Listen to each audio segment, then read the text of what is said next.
What does the NHI really mean for you, for your access to healthcare, including also your dignity as an ordinary South African, as well as how the system works, especially now when there are court cases and big questions about how the system is going to work going forward and how the plan is going to be actually rolled out. But before we get there, we have a view here by Sasha Stevenson. She is the Executive Director of Secion27. Let's take a listen. South Africa has a constitutional right of access to healthcare services, and that right applies to everyone, not just to people in the private sector, not just to people who are South African. And of course, what NHI is meant to be aimed at is ensuring better access to healthcare services for all, in that it is an aim at universal health coverage.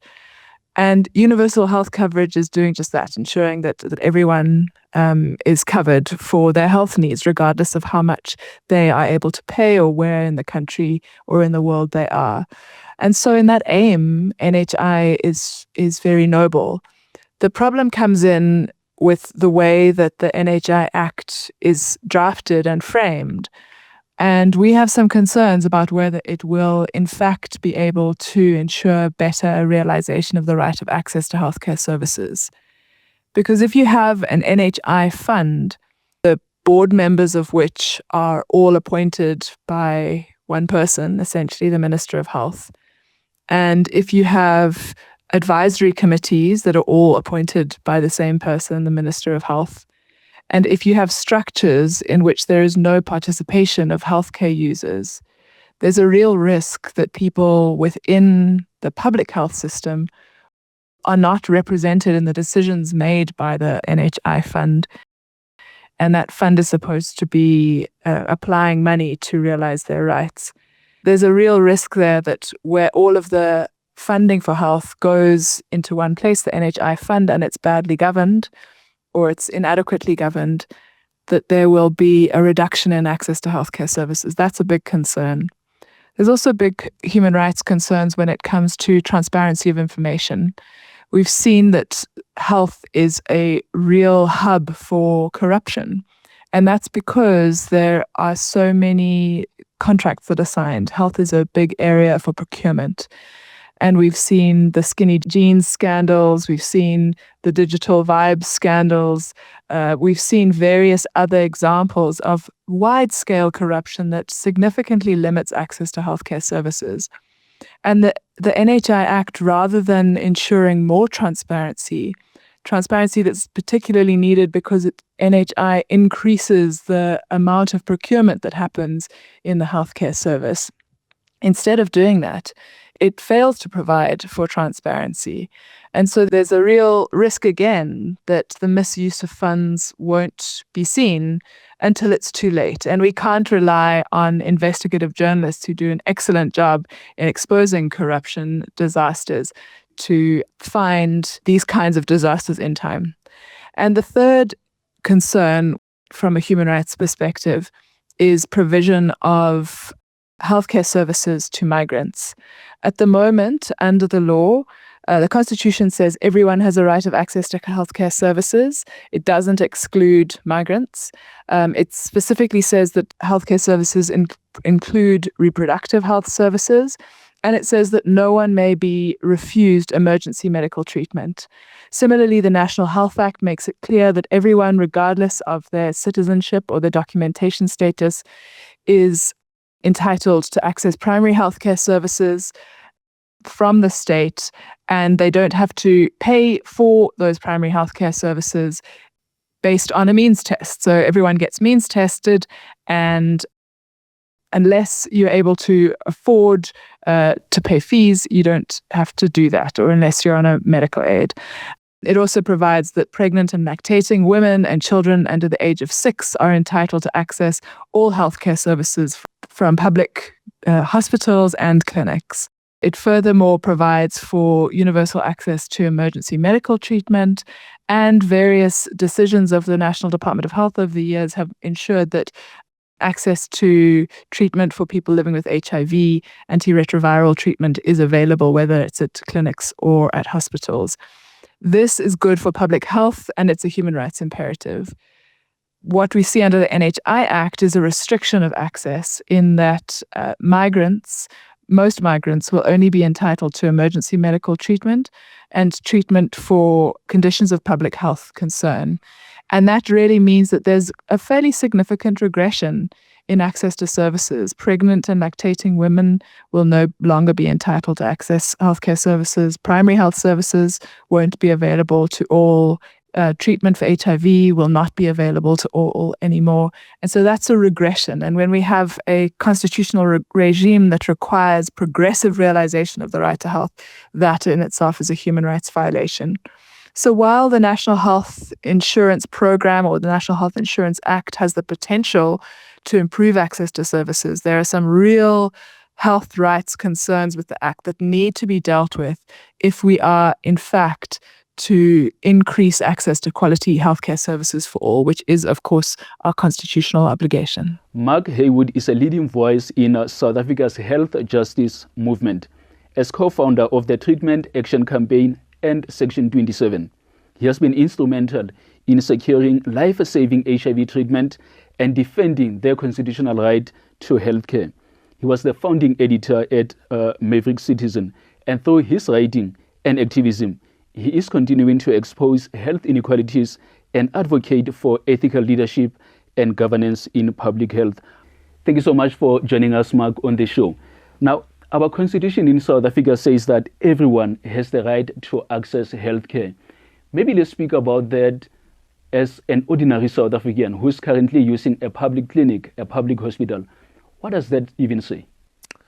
Well, it is very important that the Constitution says everyone has a right of access to healthcare services. It says nobody may be refused emergency medical care.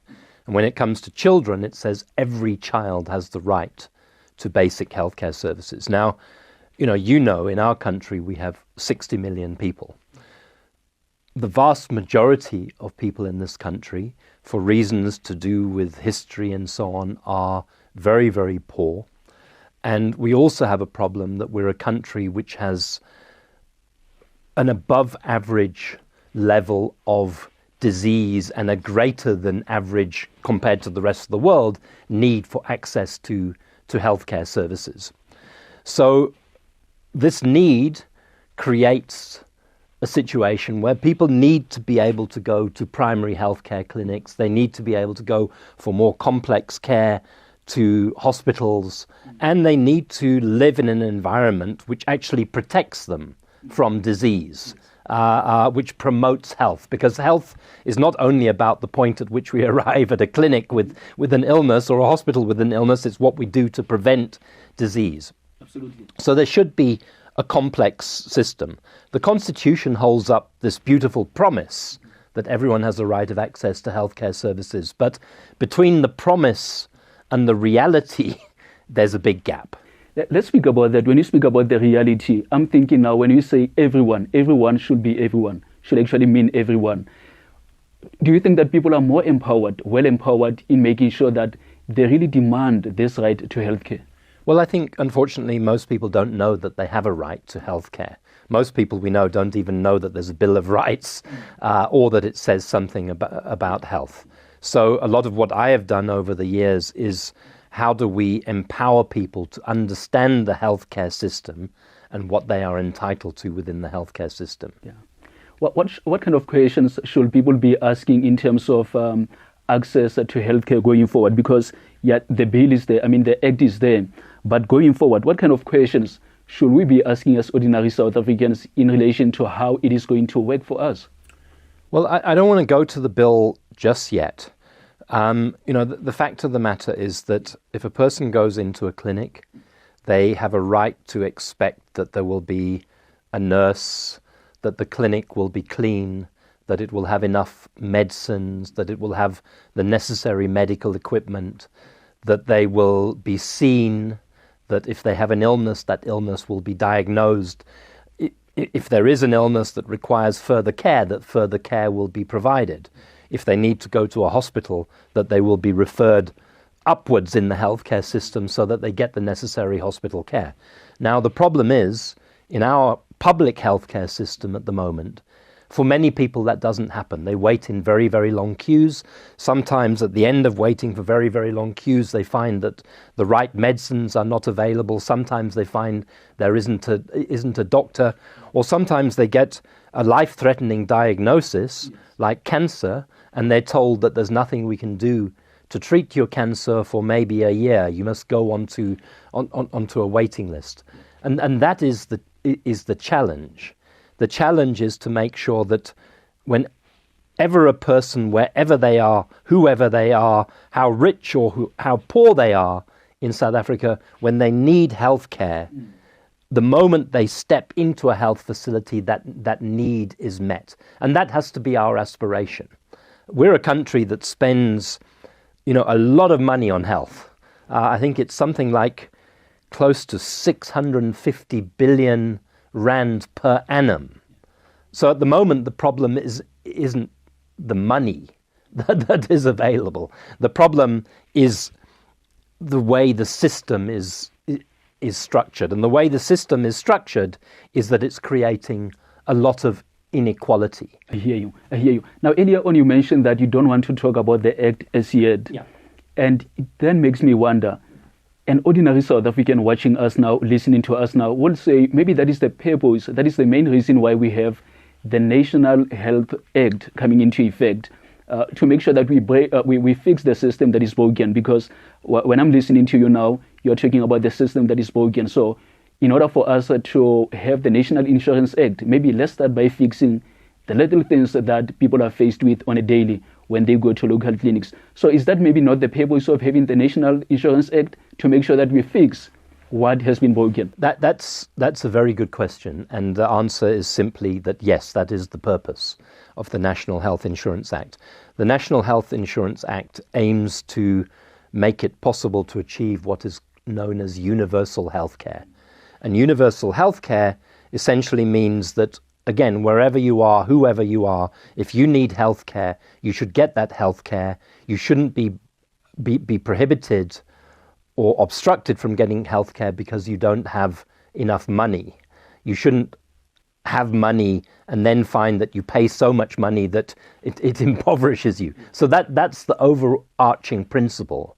And the principle is a very good one. In fact, it's such a good principle that this is a principle that the World Health Organization has endorsed and is promoting all around the world. The question is in getting to universal healthcare, what are the best steps and measures? And how do those steps and measures take full account of the healthcare system as it is now, in order to get to the point where it is what we would like it to be? And in fact, not what we would like it to be, but in our country, what our supreme law, the Constitution, requires it to be. Because the supreme law says everyone has a right of access to healthcare services. And healthcare services mean that whether I have a cold or whether I have a cancer, I should be able to get the treatment that I need. Absolutely. Thank you so much for joining us on Just Balance. We are having these conversations, necessary conversations, to make sure that we know and we understand what to do when maybe our rights are not actually being respected. You go to a local clinic, you go to a local hospital, and you are not actually given that right that you have to access healthcare. What then should happen? Mark is here, Mark Heywood, joining us to make sure that he does actually help us in understanding that we do have the power. We should not let our voices be silenced. They should actually be amplified, because we have activists like him to make sure that we have these conversations. So now, Mark, I'm just thinking about the worst scenario. Say maybe the system that is broken does actually remain as broken as it is today. What then will it mean for the National Health Act? Well, if the system remains as broken as it is today, and if it gets worse, what it means is that you can have the best legislation in the world. You can have the best ideal in the world, but you won't be able to implement it. And this is part of the argument that we are making, is how much effort are we putting into fixing what is wrong in the system at the moment? And what is our diagnosis of the cause of what is wrong in the system at the moment? I would say, for example, one diagnosis is that the public healthcare system spends about 300 plus billion rand a year. A lot of that money is stolen because health is a place where it's very easy to steal. So even though we're spending a lot of money, not all the money is going where it needs to go. Another problem is that we don't have enough doctors, we don't have enough nurses in the healthcare system. Another problem is that we haven't maintained our infrastructure of the healthcare system properly. And the argument that I would make is that in order to get to the vision of universal healthcare, and in order to be able to effectively implement the National Health Insurance Act, we have to do a lot urgently and immediately to bring the quality of public healthcare up. Because at the moment, what the National Health Insurance Act does is it takes two very different systems. The private healthcare system, which caters for 16% of our population, and the public healthcare system, which caters for 86% of our population, and they both spend the same amounts of money. And it kind of forces them together. But if you have two pieces of a jigsaw, and one piece is very broken, and another piece is very polished and so on, just pushing them together doesn't mean that they're going to fit. Yeah.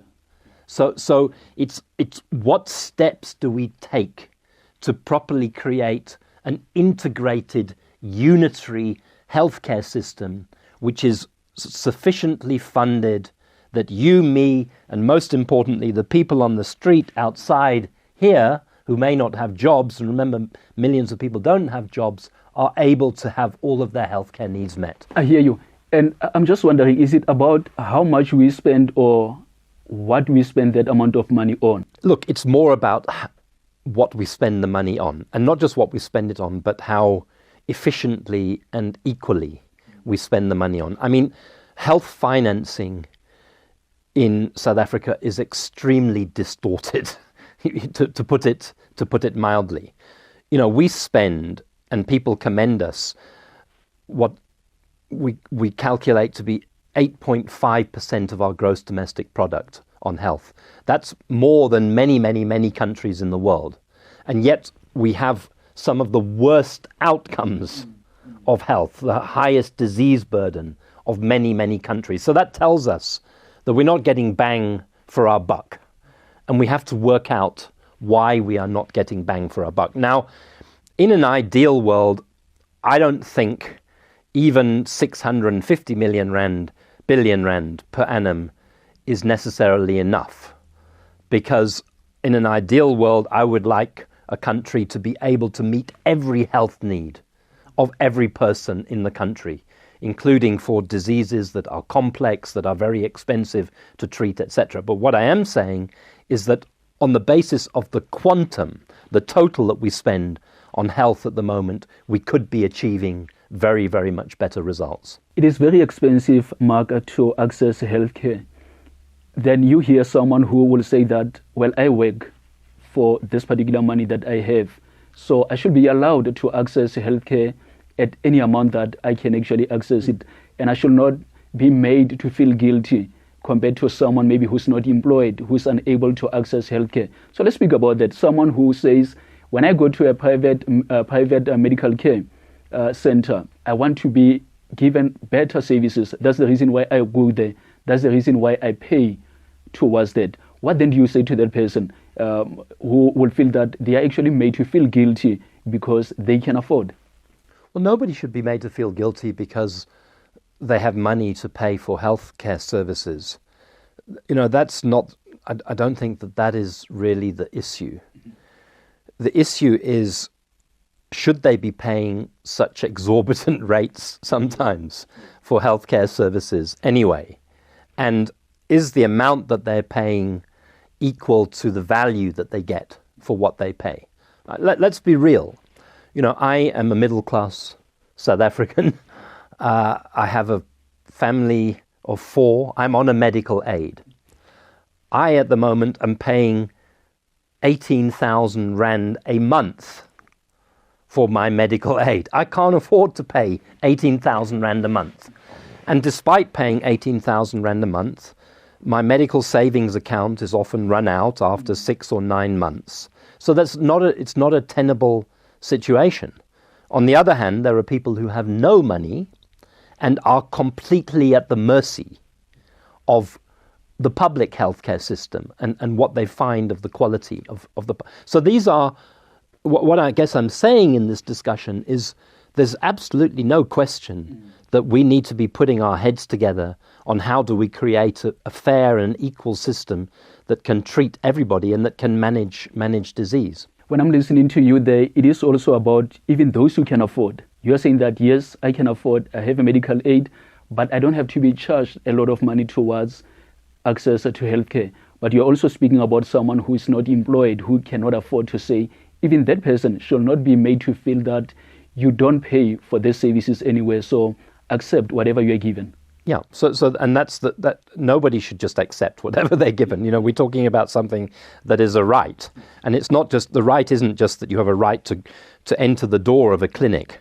That's not good enough. You have a right to get in the door, and once you get in the door, to have care that is appropriate for your health, to treat or manage or care for you. That's what health rights are about. So there are so many issues that are happening with our corruption also that you mentioned earlier on, mismanagement of funds. Going forward now, as the system is actually continuing to be like this, maybe, how does that affect my right to access?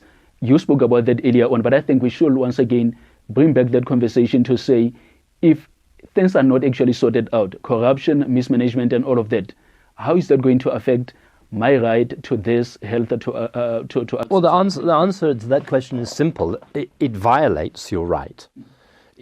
On a daily basis, I would say hundreds of thousands of people have their right of access to healthcare services violated. Sometimes it causes people discomfort. Sometimes it causes people indignity because the queue's too long or the medicines are not there. But sometimes the consequences are very severe. Yesterday, the health ombudsperson released a new report about an investigation into mental health care services in several hospitals in the Northern Cape. He found that the failure to provide mental health care services in the Northern Cape had led to the deaths of a number of patients. People are dying. Health systems are meant to be about healing and life.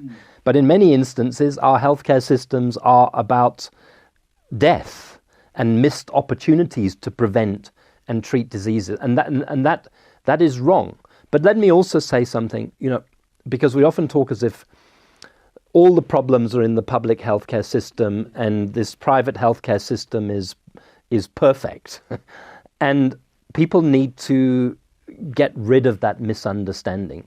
The private healthcare system may look like a 5-star hotel. It may not have the long queues that you have. The toilets may be clean, certain things work, but it's not always guaranteed that the quality of medical care that you get in the private healthcare system is 5-star, the best medical care. And one of the problems that we have is that in the private healthcare system, we're not even monitoring outcomes. So people get charged very, very high rates, but there's no system that says, are all the people who go into the private sector having their cancer treated properly, having their diabetes treated properly, etc., etc. One of the things I think about this country is that we all need to be educated much, much better about healthcare and healthcare systems, because if we don't understand health, if we don't understand our own health, if we don't understand what causes ill health, if we don't understand healthcare systems, and if we don't understand the right to health, then it's very difficult to participate in an informed way in a discussion about something like the National Health Insurance Act? Absolutely. So I always mention that what is happening at the moment, it is about our health system being unhealthy. And unfortunately, it is happening on a daily. We see it as we go to local clinics. We see it as we go to our local hospitals or any community care center that you can think of. Now, Mark, speaking about being well informed so that you are able to have these conversations and know even what is actually wrong with the system. At the moment, I know of about 6 legal challenges to the National Health Insurance Act. Why should I care about that as an ordinary South African when it comes to this particular court cases? Well, I think I'm going to give you an answer that maybe is not the answer you expect in some ways. So the National Health Insurance Act was signed by the President in June of 2024, or May of 2024. Immediately, and in the months after that, a whole number of different parties, many of them from the private healthcare sector, initiated litigation, went to court to challenge parts of the act. There are now, I think, 7 different legal court challenges which are taking place against the NHI Act. We will have to ultimately let the courts determine the merits of those cases against the NHI Act. And I'm not going to comment on that necessarily at the moment. What troubles me, James, is that with this war going on over NHI, on the one side there are these people who say NHI must die, and on the other side there are people who are saying NHI or death, we will stand and in the middle, nobody is paying attention to the real problems in the healthcare system. And I can tell you, as an expert, as a person who's worked in the healthcare system for 30 years, that nobody's paying attention to the human resource crisis in our healthcare system. We have a human resource plan that's not being implemented, that hasn't been budgeted for. We've lost 125,000 healthcare workers out of the healthcare system in the last decade. We've got mushrooming diseases of cancer, of diabetes. We've got an HIV crisis. We've got numerous problems. We've got numerous policies and programs that are not being implemented. And for me, what I'm trying to say at the moment is, fine, people are entitled to use the courts. People are entitled to question aspects of the National Health Insurance Act, but it shouldn't be at the cost of ongoing improvements and reform in the healthcare system, and it is at the moment. Absolutely, and in the middle that you spoke about earlier on, that this is happening there, this is happening there, but right here in the middle, these issues are going on. And I'm thinking that maybe this is where we need to find civil society movements, or this is where we find the civil society movement. I mean, it has done over the years. You spoke about HIV, access to HIV treatment, including also other issues, including also cancer, as you mentioned earlier on.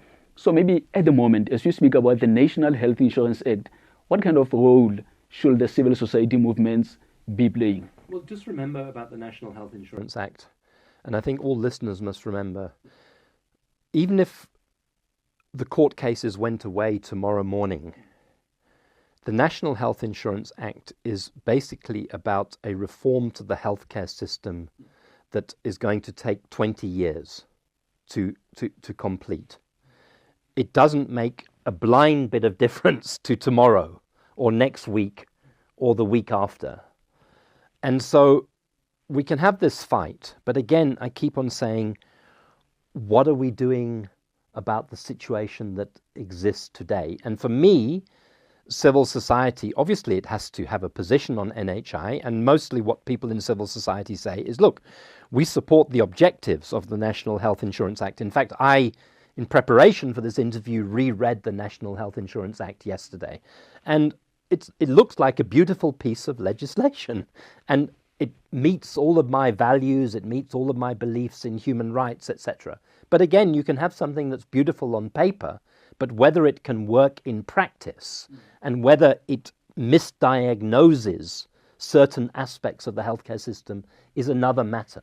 And we should be able to have that debate freely. Part of the criticism of the NHI Act is that, it was it was debated in Parliament, it was debated in portfolio committees. Many people, including civil society, made submissions, careful written submissions. The organizations that I founded made submissions, and people feel that those submissions made good suggestions, but that the suggestions were mostly just ignored and overlooked. And that's not right, because South Africa is a participatory democracy. The politicians do not have all the answers. The success of the politicians depends upon the engagement with the people. And what has happened with NHI Act is that there's been a pretense often of engagement, but very little of that engagement is reflected in the final act. So when you speak about reading, getting access to that information, free access to information, that is something that has always been advocated for by different civil society movements. And that is why we need to have these conversations to make sure that we also let you know that you do have the right to accessing this information. Is it freely accessible? When we speak about this particular act, how accessible is it before we even get to have the act being implemented? It's really important for every citizen, every person who listens to this podcast and beyond, to take that point seriously, which is all of us. There's not one person in South Africa who does not have a need for health care services.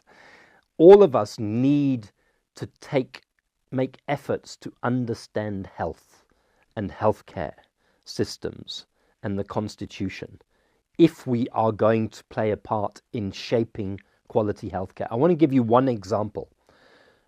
I was one of the founders of the Treatment Action Campaign, which was a campaign that fought to ensure that all people with HIV and AIDS had access to medicines that would save their lives. The reason we won our battle as the Treatment Action Campaign, because today in South Africa, there are 6.8 million people who get antiretroviral medicines free. They take every day from the public healthcare system, and their lives have been saved.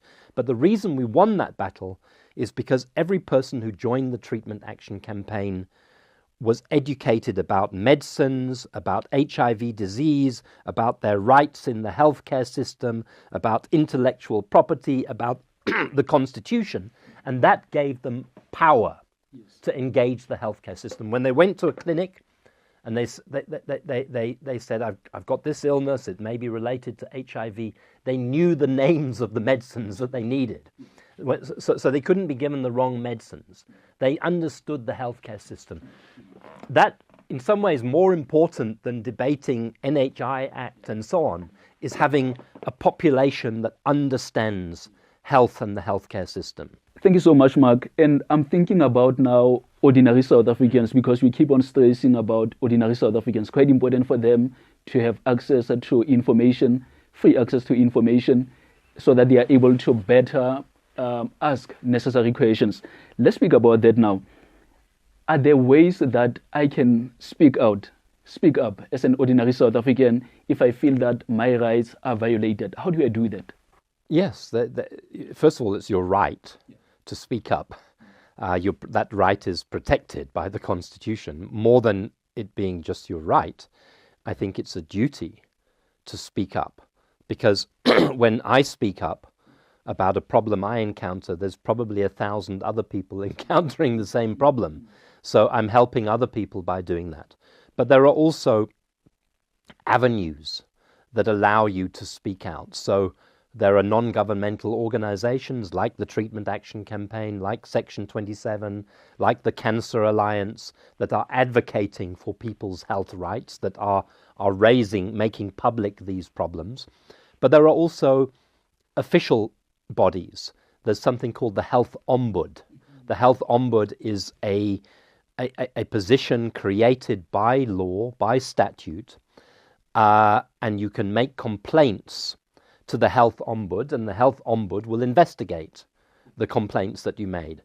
And then there's bodies like the Office of Health Standards Compliance. The Office of Health Standards Compliance is meant to assess every single health facility in the country to make sure that it meets a certain set of standards. And the last thing I would say to answer that question is every hospital is meant to have a board. every clinic is meant to have a committee. So there are multiple spaces where ordinary people should be able to make their voices and their needs heard. And I'm glad that Mark got to mention the issue about members of the board at our local hospitals, including also clinics, because it is a conversation that has been going on for quite some time in the year 2025, right here at different hospitals in Gauteng, including also our local clinics. So quite important for you to go out and ask necessary questions. It is your right also to be involved. It is your right to be part of that. Mark, as we are now wrapping up the conversation, I want us to go back to the system being broken and speak about what needs maybe urgent attention at the moment to make sure that we fix what needs to be fixed. I believe that there are certain things that should be attended to urgently, as in yesterday. So let me answer your question by dividing it into two parts, because the health system exists in two parts, the private part and the public part. Within the private healthcare system, there needs urgent attention to ensure the quality of care in that healthcare system, to ensure better administration of the private healthcare system, to ensure that we measure the outcomes of care in the private healthcare system. And many of these recommendations were made in a report that was actually published in 2019 by the Competition Commission. They did a big investigation into the private healthcare market, and they made multiple recommendations. So there's an agenda for reform when it comes to the private healthcare. If you did that, I believe private healthcare would be cheaper. I believe the quality of care that you would get would be more affordable, and I believe that the whole system would be more transparent. When it comes to the public healthcare system, there are many measures we need to take to stabilize the patient. Some of those measures are measures to do with system and policies. So as I said, the heart of a healthcare system is the doctors and the nurses and the administrators and the dentists and so on. We have to have a serious plan, not just a paper plan, but a serious plan to make sure that we hold people in the healthcare system, that we're training enough people, new people to go into the healthcare system. If we don't have that plan, then nothing will succeed. And then my feeling is that we should identify certain disease threats, a bit like HIV 25 years ago, and still today. I don't want listeners to think HIV is a problem of the past. It's not a problem of the past. But we should concentrate resources and forces and energy and ideas on defeating particular diseases. I'm passionate about cancer. I'm a board member of the Cancer Alliance. Cancer is a bit like HIV was 20 years ago. If you are poor and you have cancer, you're going to be diagnosed very late, and in all probability you are going to die of that cancer because there's no systems of care in the public healthcare system. I say we need to take on something like cancer and show that we can beat it. The other thing I think is very important, James, I have to emphasize, I know I'm talking too much, but we need to do much more about health protection and health promotion and prevention in this country.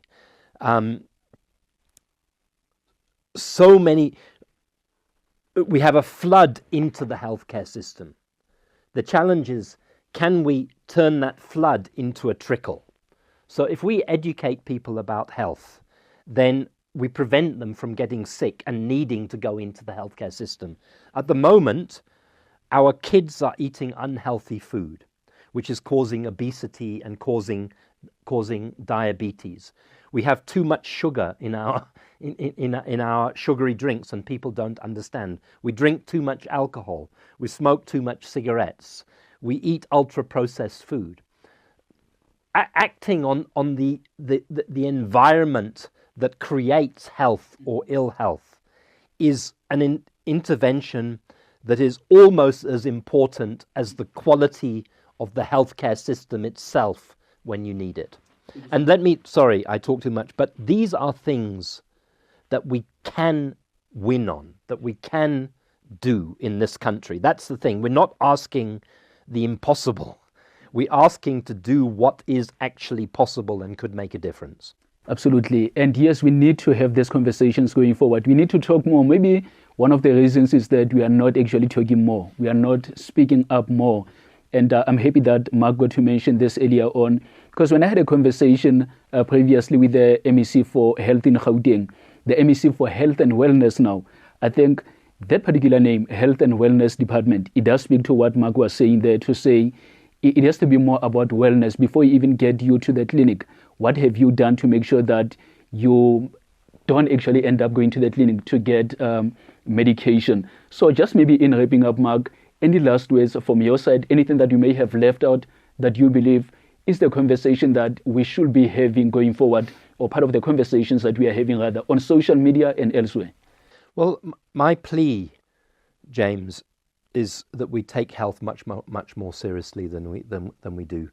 In fact, I won't name his name, but I was having a conversation this morning with a very, very senior politician. And I was saying, you identified the cost of neglecting ESCOM until it was too late, and then the lights went off and you had to spend billions and billions fixing ESCOM. Then you identified the problem with Transnet. You allowed it to be used for corrupt purposes, to become broken, and then it had a cost for the economy as a whole. You have to look at health in the same way. If you continue to neglect health, health will impact on economy, it will impact on development, it will impact on transformation, it will impact on education, etc., etc. So we have to prioritize fixing the healthcare system. And I would say, get over this fight on National Health Insurance Act. Accept that there are very good aspects of that act and accept that there are problematic aspects.